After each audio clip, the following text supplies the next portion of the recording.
அவன் நாட்டியாரா நீங்க பண்ணிக்கிறா இப்படியா என்னடா எனக்கு பிடிச்சிருக்கிறேன் நான் ஆம்பளை போறேன் நான் பொம்பளை தானே ஏன் சொல்றேன் சரியாக சேவ்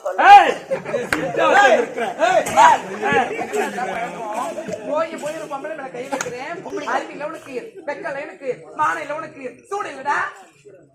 பொம்பளைங்களா ஆமா கம்பெனி இருக்கிறாங்க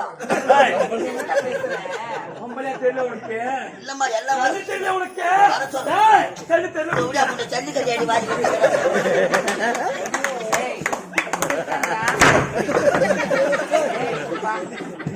போய் போய் ஒரு பொம்பளை கை வைக்கிறீங்க 2 லட்சம் ரூபாய் சும்மாவா ஒண்ணுமே கார மந்திர சரி 2 லட்சம் ரூபாய் இதுவா ஆமா ஆமாடா சொல்ல சட்ட மாட்டியாதீங்க நானா சாப்பிட்டு கேட்டு பாரு அப்ப எடுத்து வேலை காய வச்சிருக்கீங்க நான் சுடிதார் போட்டுக்கிட்டு வந்தேன்டா அப்படியா ஆமாடா